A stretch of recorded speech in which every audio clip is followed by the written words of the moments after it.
అనారోగ్యం, ఉద్యోగం, వ్యాపారం అప్పులతో బాధపడుతున్నారా? వెంటనే జేకేఆర్ గురువు గారికి కాల్ చేసి ఈ వెబినార్ లో జాయిన్ అవ్వండి. Hi viewers, India's largest digital media network Suman టీవీకి స్వాగతం. ప్రస్తుతం మనతో ఉన్నారు మోటివేషనల్ స్పీకర్ హరిత. నమస్తే హరిత. నమస్తే రాధా. సో ఎమోషనల్ వెల్నెస్ కోచ్గా రకరకాలైన ఎమోషనల్స్ అందరూ క్యారీ చేస్తూ ఉంటారు. అందులో ప్రధానమైన పాత్ర ఎవరు పోషిస్తారు ఎమోషనల్ అంటే మదర్. అంటే మదర్కి అంత పెద్ద వాల్యూ ఉంటుంది, అంత రెస్పెక్ట్ ఉంటుంది. ఆమె ఒక జననం ఇచ్చిన తల్లి అంటే దైవ స్వరూపులుగానే భావిస్తారు. అందుకే తల్లికి చాలా గౌరవం ఇవ్వండి అని అంటారు. అలాంటి తల్లి నీచాతి నీచంగా, కిరాతకంగా, ఎవరు ఊహించని విధంగా 3 పిల్లల్ని చంపడం అనేది అసలు అది నిజంగా ఒక ఆడవాళ్ళమై, మనం కూడా ఒక అమ్మలమై అలాంటి అమ్మ గురించి మాట్లాడాలంటే సిగ్గుచేటుగా ఉంది, కానీ తప్పక మాట్లాడాల్సి వస్తుందన్నమాట. ఏమంటారు అంటే, మనం ఇంట్లో ఒక ఎలుక తిరుగుతూ ఉంటే ఎలుకని చంపనీకి ఎంత బాధపడతాము, అట్లీస్ట్ అది చనిపోయిన తర్వాత ఒక బోన్ పెట్టి ఎన్ని ఎలుకలు పడ్డాయి అనేసి 3 పడ్డాయి, 4 పడ్డాయి, అబ్బా ఉన్న ఎలుకలు పోయాను. అలా 3 పిల్లల్ని చంపడం అనేది ఎంత దారుణమైన సంఘటన హరిత. ఆ తల్లికి ఆ టైంలో ఏం అనిపించదా? బిడ్డకి జ్వరం వస్తే తల్లడిల్లిపోతాం మనము. అలాంటి ప్రాణం తీయాలి అన్నంత దరిద్రపు ఆలోచన ఎందుకు వస్తుంది హరిత? అలాంటి తల్లులు ఎందుకు పిల్లల్ని కనడం? ఒక్కొక్కసారి అనిపిస్తుంది, భగవంతుడు పిల్లలు లేని వాళ్ళకి ఇవ్వచ్చు కదా, ఇలా చంపే వాళ్ళకి ఇవ్వడం కన్నా తండ్రన్నా చంపుతాడు, తల్లన్నా చంపుతుంది. లేని వాళ్ళకి ఇస్తే ఆ భగవంతుడు వాళ్ళకి భక్తులు కూడా అలాగే ఉంటారు కదా. అన్యాయంగా 3 ప్రాణాలు పోయాయి హరిత. ఎమోషనల్ వెల్నెస్ కోచ్గా ఇది ఎలా తీసుకోవచ్చు? అసలు ఆ తల్లికి ఎలా అనిపించింది? ఫస్ట్ ఇది మనం లాస్ట్ టైం కూడా ఒక వీడియో చేసాం, తండ్రి చంపాడు. ఇప్పుడు మనం తల్లి చంపింది అని మాట్లాడుతున్నాం. అంటే ఇక్కడ వన్ థింగ్ మనకి ఇప్పుడు ఒకటి అర్థం కావాలి, society is going towards extreme. Right, చాలా దారుణాతి పరిస్థితులు ఇంకా మనం చూడబోతున్నాం. ఇంకా భయంకరమైన పరిస్థితులే చూస్తాం. దానికి మనం ముందే మైండ్ సెట్ చేసుకుంటేనే బెటర్. ఇప్పుడు ఈ న్యూస్ కంటే నెక్స్ట్ వీక్ వచ్చే బ్రేకింగ్ న్యూస్ దీని తలదన్నెలా ఉంటుంది తప్ప దానికి అసలు కంపారిజన్ కూడా రావట్లా. Correct. And it goes on. Okay, first అలానే మనం రెడీ ఉందామని నేనేం అనట్లేదు, బట్ లెట్ ఇట్ పాస్. వస్తాయి న్యూస్లు, వెళ్ళిపోతూ ఉంటాయి. మన దాకా రాకుండా మనం జాగ్రత్త తీసుకోవటం అన్నది వెరీ ఇంపార్టెంట్. నేను ఫస్ట్ ఆ సెల్ఫ్ నుంచి మాట్లాడతాను. నెంబర్ 2, ఆ తల్లిని మనం ఇంకా జరిగింది దారుణమే, కాదనట్లా, జరిగింది అతి దారుణమే. అసలు ఏ తల్లి కూడా 9 months 9 3s ఆవిడ ఇన్ని నెలలు మోసింది కదా. కరెక్ట్. ఈ 3 times ఆల్మోస్ట్ 3 years మనం పడ్డాము. ఇంత పడిన తర్వాత మళ్ళీ అదే తల్లి ఎలా చంపింది అని అంటే ఒకటి ఉంటుంది రాదా. నో అంటే ఇది ఏమైనా ఎంకరేజ్ చేయట్లేదు, నేను ఈ యాక్షన్ని నేను అసలు సపోర్ట్ చేయను. But still there is some emotional separation and hollowness inside. తను హాలోనెస్లో ఉన్నప్పుడు ఎవరు పట్టించుకోలా, తన బాధలో ఉన్నప్పుడు ఎవరు చూడలా. కానీ వీడెవడో వస్తాడు, ఒక కళ్ళబోలు కబుర్లు చెప్తారు, నేనున్నా నీకు అని అంటారు. ఆ ప్రేమగా ఒక్క మాటకి వీడు పడిపోయి ఉండొచ్చు. విచిత్రం ఏంటి అంటే, గెట్ టుగెదర్కి వెళ్ళి వీళ్ళ పరిచయం అయింది. ఇవతలు నాకేంటంటే ఇప్పుడు వాళ్ళ నాన్న పరిస్థితి ఏంటి, ఆ పిల్లల నాన్న. ఎస్, అదే కదా. అంటే చేస్తే ఇప్పుడు వర్స్ట్ కేసు మీ గురించి ఆలోచించుకోండి. మీ లైఫ్ ని మీరు బాగు చేసుకుంటారా, చేసుకుంటారా, అది వాళ్ళ వరకు ఉంటుంది. కానీ ఇది ఇంకొక లెవెల్ ఆఫ్ ఎమోషనల్ సపరేషన్ లోకి వెళ్తే డిస్ట్రాక్షన్ వైపు వెళ్తారు రాదా. ఈవిడ కేసు ఏంటంటే ఎమోషనల్ సపరేషన్ నెక్స్ట్ లెవెల్కి వెళ్ళిపోయింది.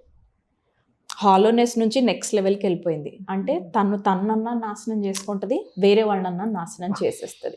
నిన్ను నువ్వు నాశనం చేసుకోవద్దు, నీ ఇష్టం. పక్కన ప్రాణం తీసే అదే అంటున్నా, అనలేము. నువ్వు చచ్చిపోరా అని మనం నోరి అలా అని కాదు. ఇప్పుడు నీకు ఆడు నచ్చాడు అన్నప్పుడు ఆడితో వెళ్ళిపో. అదే పిల్లల్ని చంపడం అనేది కరెక్ట్ కాదు కదా. పరాయి మగాడి మోజులో పడి అదే నువ్వు వెళ్ళిపోతే వెళ్ళిపోవాల్సింది, కానీ బిడ్డల్ని చంపే హక్కు నీకేముందని జననం ఇచ్చే వరకే నీది. ఇంటికి వెళ్ళంగానే ఒక్కొక్క పిల్లలు కంప్లైంట్ ఇస్తారంట, అన్న గురించి, తమ్ముడు గురించి, అన్న, అక్క, చెల్లి. అది ఎలా ఉంటుందా ఇంటికి వెళ్తే ఒక్కసారి? అలా వాళ్ళ లైఫ్స్ అన్ని అప్సైడ్ డౌన్ అయిపోయినాయి కదా. అప్పటిదాకా కళ్ళ ముందు తిరిగిన 3 ప్రాణాలు లేవు. ఇక్కడేమో ఈ తల్లి కనిపించదు, తల్లి ఎందుకు చంపిందో పిల్లలు తెలియకుండానే సోల్స్ వెళ్ళిపోయినాయి. తండ్రి ఇంటికి రాగానే మళ్ళీ డ్రామా. ఆ ఫ్యామిలీని తలుచుకుంటే రాదా, ఫ్రాంక్లీ స్పీకింగ్ నేను ఇలాంటివి తీసుకోలేను. ఐ వాజ్ లైక్ ఆటోలో నాకు 5 minutes పట్టింది అది డైజెస్ట్ చేసుకోనికి కూడా. ఒక అమ్మ తను కష్టపడి పిల్లల్ని అంతగానం, కానీ మళ్ళీ ఎలా చంపేసింది రాదా. అసలు నాకు అది తీసుకోవడానికి నాకు రాలా. అందుకే నేను టిష్యూ ఉంటే ఇవ్వరాదా అని కూడా. ఎందుకంటే ఎలా ఒక తల్లి చంపగలుగుతుంది? నువ్వు ఆ క్షణికావేశంలో నువ్వు ఒక నిమిషం నీ స్వార్థం చూసుకుంది తప్ప అంతే, తల్లి అవును.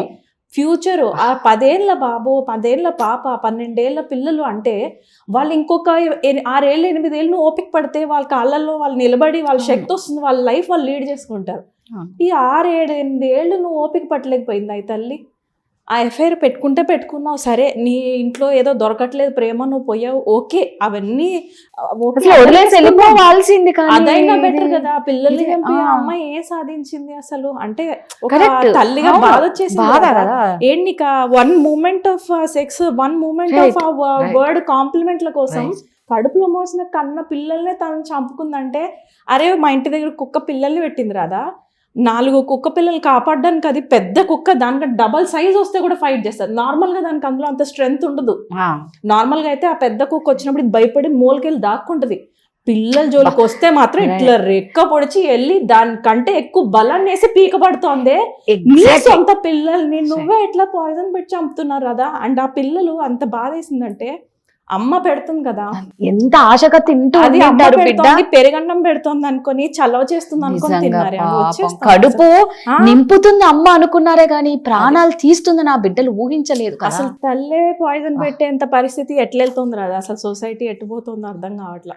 ఇలాంటి టైంలో ఏంటంటే మీకు లోన్లీనెస్ గా అనిపించింది, మీ మాటలు ఎవరికి అర్థం కావట్లేదు, మనకు మనుషులు ఉన్నారు, హెల్ప్ తీసుకోవచ్చు, థెరపిస్ట్స్ ఉన్నారు. లేదా లోన్లీగా ఉంటే నాకు ఈ మధ్యన ఒకటి తెలిసింది రాదా, ఒక ఫామ్లో ఏంటంటే మన చేతులు ఇలా పెట్టుకోవచ్చు, ఇలా ఓపెన్ చేసి ఫస్ట్ ఎవరు లేరు మీకు సపోర్ట్ అనుకోండి, చాలా లోన్లీ ఫీల్ అవుతున్నారు. First thing you have to do is ఇలా ఈ చేతి లెఫ్ట్ హ్యాండ్కి పెట్టుకోండి, ఇలా ఈ చేతులు ఇక్కడ పెట్టండి, ఓకే పెట్టి స్టార్ట్ డూయింగ్ దిస్. ఓకే. అంటే ఆ ఓదార్పు లేకనే కదా పక్కన సో మనల్ని మనం ఓదార్చుకోవడం. ఇలా జస్ట్ ఇలా పెట్టుకొని మీ భుజాలను మీరు ఇలా, ఏం కాలేదు, రేపు బాగానే ఉంటుంది, రేపు నా పిల్లలు బాగానే ఉంటారు, మా ఆయన ఒకవేళ ఇప్పుడు బాగోలేకపోయినా స్ట్రెస్ వెళ్ళిపోయిన తర్వాత ఆయన నాతో మంచిగా ఉంటాడు. మీరు ఇలా చెప్పకపోతే, మీకు మీరు ఓదార్పుచ్చుకోకపోతే 4వ మనిషి దూరుతాడు, 3వ వాడు దూరుతాడు, మీ ఫ్యామిలీ మీ కాపురం కోల్పోయినట్టే. అంటే ఆ షేమ్ గిల్ట్ మళ్ళీ తర్వాత ఫేస్ చేయాల్సిందే. ఆ అమ్మాయి చేసిన వాకే ఫేస్ చేస్తారు. నా బాధ ఏంటంటే ఈ 3 ప్రాణాలు పోయేటప్పుడు నమ్మి మోసపోయారు కదా, సొంత అమ్మే పోయారు కదా. ఆ సోల్స్ ఎలా ఫేస్ చేస్తాయి తెలుసా, నెక్స్ట్ బర్త్లో వాళ్ళకి ఎంత ప్రేమించే వాళ్ళు ఉన్నా కూడా వాళ్ళు డౌట్తోనే ఉంటారు, వాళ్ళు నమ్మలేకపోతారు. ఎందుకంటే లాస్ట్ మూమెంట్లో వాళ్ళు చనిపోయింది కన్ఫ్యూజన్తో చనిపోయారు, ఏం జరిగిందో కూడా తెలియలేదు. ఒకవేళ చనిపోయినా అరే తల్లే మోసం చేసింది కాబట్టి నెక్స్ట్ బర్త్లో they will carry forward this wound. ఆ సంస్కారం నుంచి వాళ్ళని ఎలా బయట తీసుకొస్తుంది తల్లి.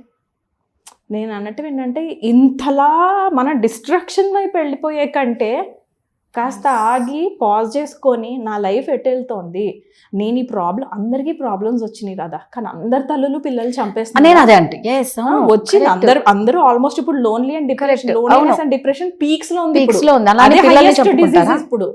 అందరూ అదే స్టేజ్ లో ఉంటే నువ్వు మాత్రం వెళ్ళి ఇదే ఎందుకు చూస్ చేసుకున్నావు? ఇన్ని ఆప్షన్స్ లో నీ కాల్పై నిలబడి కెరియర్ సెట్ చేసుకుని ఉండాల్సింది, లేకపోతే ఒక చిన్న పెట్టుకుని తను ఒక టీచర్. హరిత, విచిత్రం ఏంటి అంటే తను second wife, okay, 20 years gap ఉంది హస్బెండ్ వైఫ్ కి, 3 పిల్లల్ని కనేశారు, ఓకే అయిపోయింది.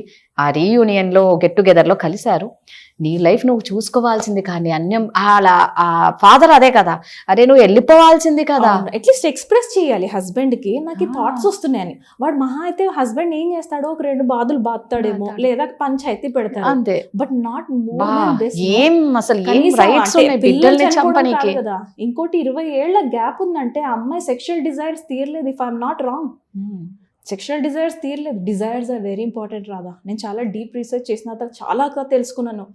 ఉమెన్స్ డిజైర్స్ మీట్ అవ్వకపోతే, అది సెక్షువల్ డిజైర్స్ మీట్ అవ్వకపోతే షీ విల్ బిహేవ్ డిఫరెంట్. నేను చెప్పాను లాస్ట్ టైం కూడా, హార్మోన్స్ని కానీ మనం అర్థం చేసుకొని దాన్ని కరెక్ట్గా మనం కరెక్ట్గా దానికి డైరెక్షన్ ఇవ్వలేకపోతే మనమే మన లైఫ్ స్పాయిల్ చేసుకుంటాం, ఇంకెవరో చేయరు. సో ఇప్పుడు వెళ్ళింది ఏదో గెట్ టుగెదర్లో కలిశారు, సడన్గా వాడన్నా అరే నేను నీకోసం ఇంకా వెయిట్ చేస్తున్నాను, కానీ నేను ఈ లైఫ్ కాకుండా ఆ లైఫ్ చూస్ చేసుకుని ఉండాల్సింది అన్న థాట్ నుంచి సపోజ్ వచ్చింది అనుకుందాం, ఎక్కడికి వెళ్ళిపోయింది చూడు. వీళ్ళని 3 తప్పించేస్తే నేను హ్యాపీగా ఉండొచ్చు అనుకుంది తప్ప ఈ పాపం నన్ను లైఫ్ లాంగ్ వెంటాడుతుంది. దారుణం.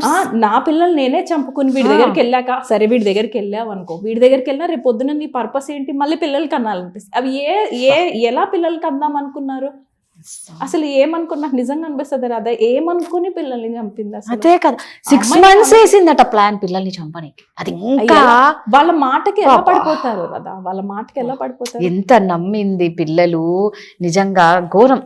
తల్లే ఇలా చేస్తుంది అంటే ఇంకా అసలు మాటలు లేవు, ఎవరిని నమ్మాలి రాదా. ఇంకా ఏంటంటే తల్లి అలా చూస్ చేసుకుంది, కాకపోతే ఏంటంటే అట్లీస్ట్ మనం ఇప్పుడు చెప్పడం ఏంటంటే జరిగేది ఏదో జరిగిపోయింది, ఆ అమ్మాయి లైఫ్ ని మనం ఏం చేయలేము, పిల్లలు వెళ్ళిపోయారు. కొన్ని పిల్లలు ఆ డెత్ బెడ్ పెట్టున్నా ఏదైనా చేస్తుండే NGOs, అది కూడా అయిపోయింది. ఇప్పుడు మనం అట్లీస్ట్ నెక్స్ట్ మీరు ఆ స్టేజ్ లో ఉండి మీరు పొరపాటున ఎఫ్ఐఆర్లలో ఏమైనా ఉంటే, మిమ్మల్ని ఎవరన్నా సావగొడుతుంటే మా లాంటి వాళ్ళ దగ్గరకు వచ్చి 1 hour మాట్లాడితే పోయే దానికి అక్కడ దాకా తెచ్చుకోవద్దు.